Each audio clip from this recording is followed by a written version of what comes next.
The floor was cold. I remember that more than the pain.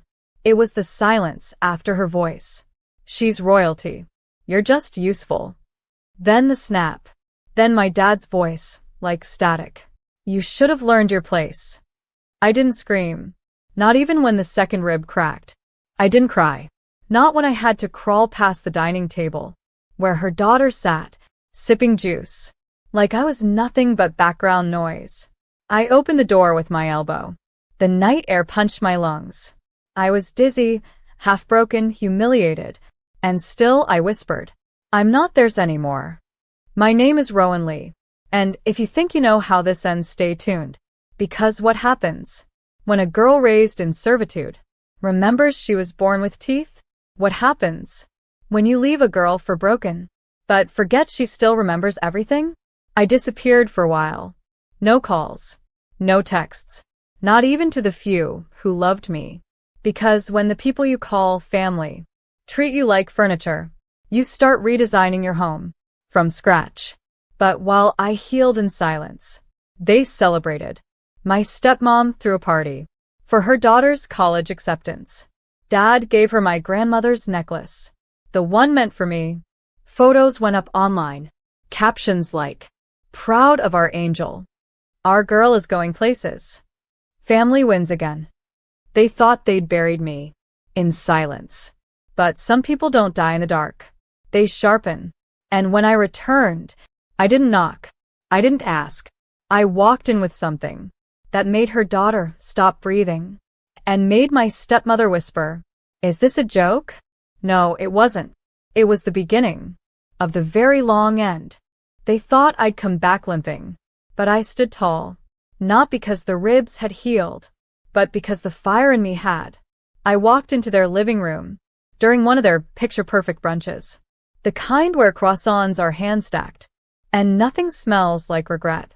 My stepsister choked on her mimosa. Dad stood up, half pale. Stepmom froze mid-slice of avocado toast. I didn't flinch. Rowan, Dad said, you should have called first. I looked at him like he was a stranger asking for directions. Did you call an ambulance that night? Silence.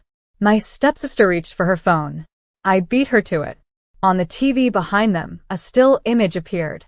A signed document. The deed to the property. My voice was steady. This house doesn't belong to you anymore. Stepmom laughed. Too loud. Too fake. You're bluffing. But I wasn't. Because while they were throwing parties and calling me ungrateful on Facebook, I'd been working. Not just healing. Building. You see, my mom, my real mom, left me something before she passed. A trust. Tied to conditions. Which I'd finally met. And with it I bought every unpaid loan attached to this house. One by one. Bank by bank. It took months. Patience. Pain. But standing there, watching their confidence melt, it was worth every sleepless night. Dad stepped forward. You wouldn't actually kick us out. We're family. I tilted my head. You're right.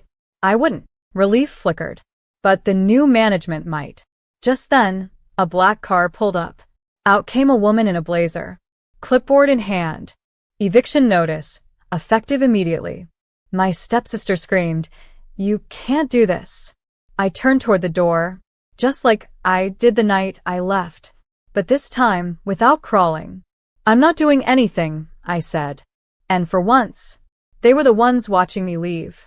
Except now, they weren't watching a servant. They were watching a storm they created. Come home with a crown. They tried to follow me. Out the door. Down the driveway. Words flying like daggers. Rowan, be reasonable. She's bluffing, Harold. Call someone. We raised you. But I kept walking. Because when someone breaks your ribs, they don't get to ask for your kindness.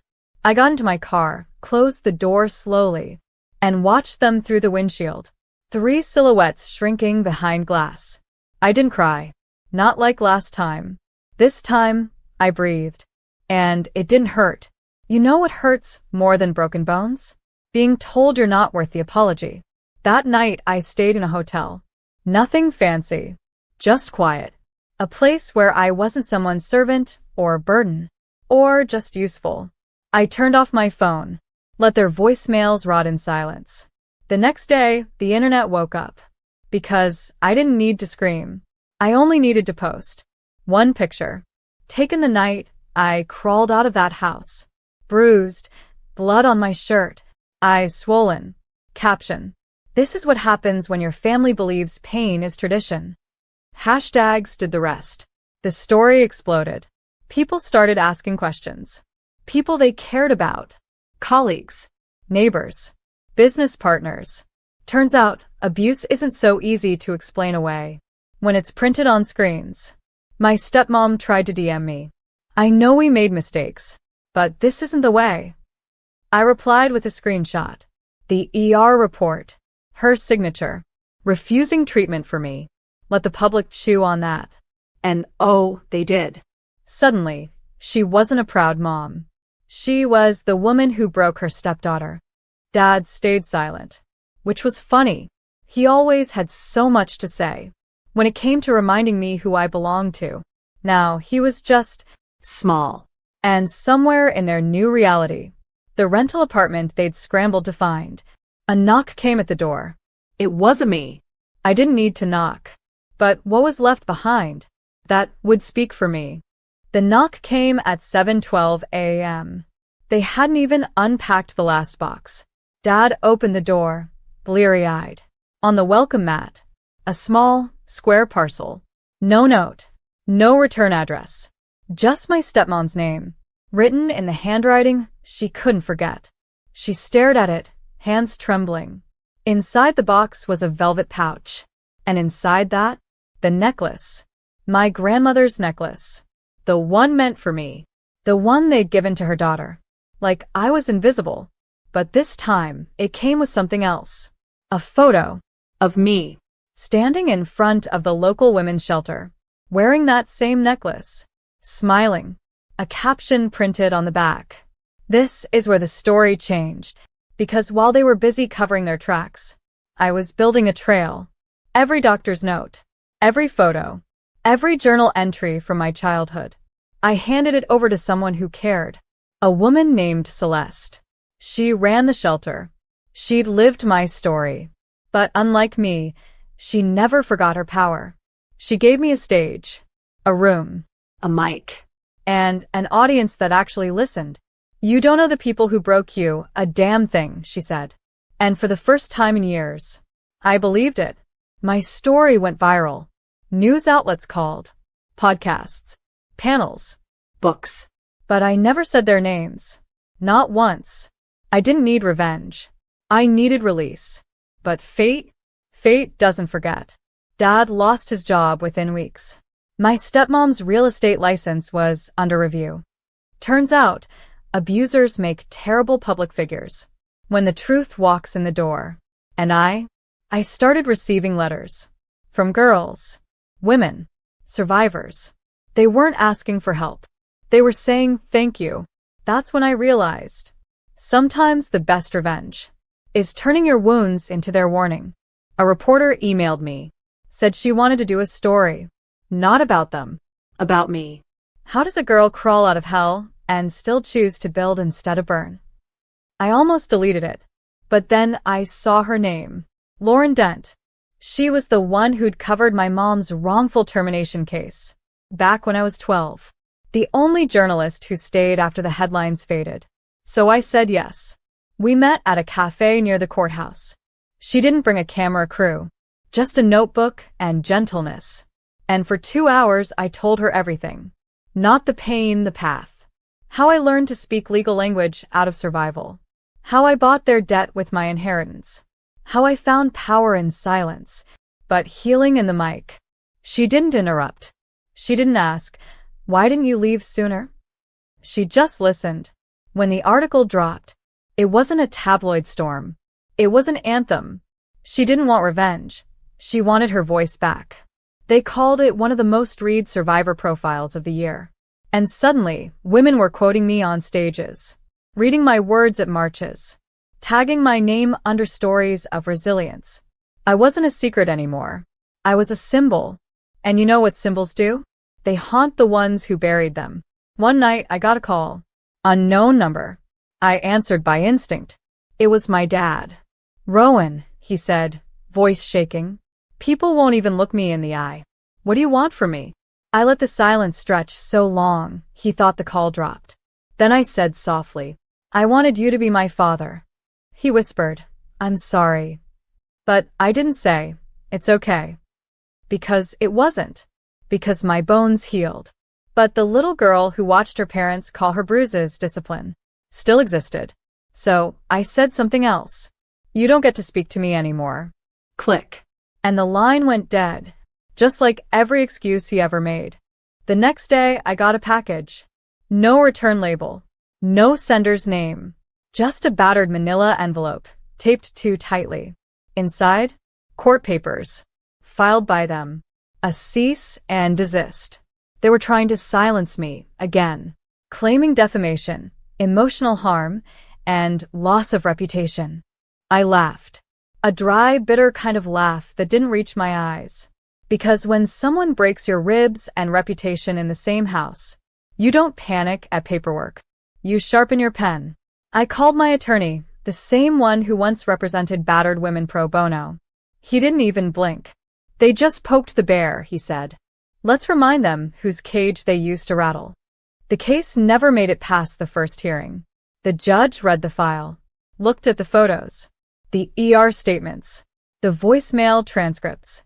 Then she looked at them, sitting in their polished shoes and rehearsed sorrow. She asked one question.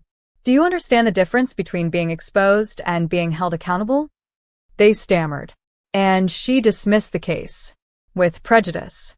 Outside the courtroom, reporters waited. They asked if I had a statement. I held up a single photo. That same one. Me in front of the shelter, smiling. And I said, "This is my response. No names. No insults. Just proof. Proof that I didn't need to scream. To be heard." Back at the shelter, I taught a writing workshop for girls like me. I watched them reclaim their own broken timelines. One paragraph at a time. My ribs had healed. But now I was building something bigger. A voice too loud to erase. And somewhere across town, they were watching it unfold. Knowing the daughter they once called just useful was now the author of their ending. I stood on the TEDx stage. Not in a power suit. Not in heels. Just jeans, a linen blouse, and a pair of shoes that didn't hurt when I walked. There were 500 people in the audience. But I stared straight into the lens. Because I wasn't talking to them. I was talking to the girl I used to be. The one who flinched when doors slammed. The one who learned to smile while bleeding. The one who thought silence was survival. "My name is Rowan," I said. "And if no one's ever told you this, being treated like nothing doesn't mean you are." People cried. People stood. But I didn't pause for applause. Because I knew somewhere, someone who hurt me was watching. And I wanted them to see what it looks like when the girl you broke grows into the storm. After the talk, I got an email from a lawyer. Not mine. The lawyer representing their bankruptcy filing. Turns out, when your reputation crumbles, so do your businesses, your real estate, your social invites.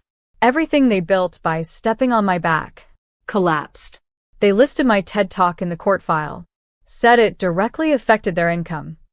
I smiled, not because I wanted them ruined, but because I finally understood something. I didn't destroy them. They did. With every lie, every blow, every twisted bedtime story that made me think I was the villain. I was never the villain. I was the record keeper, the silent witness, the girl with broken ribs and a spine of iron. Now I was the reason they flinched when someone said my name in public. And I hadn't even raised my voice. The day the final notice came, I didn't open it. I just watched from the window as movers dragged out the last piece of their empire. The house? Gone. The stepdaughter's royalty. A memory. My father's pride? Folded under foreclosure papers. I didn't cheer. Didn't post. Instead, I packed a single box. Inside it, a photo of me, age 12, holding a library book with bruises peeking out from my sleeves. A copy of the restraining order. and a letter.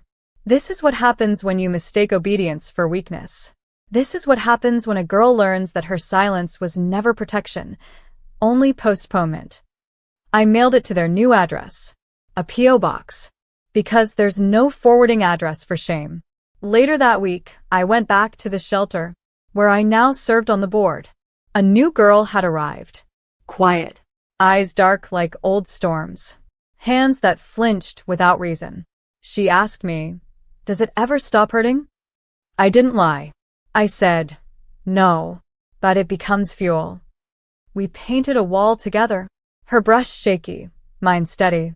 By the end, our names were signed next to a quote I once whispered into a dark corner of my room. Pain isn't the ending. It's the proof you're still here. And somewhere, in a tiny apartment paid for with borrowed guilt, my stepmother opened that box and met the ghost she'd created. But I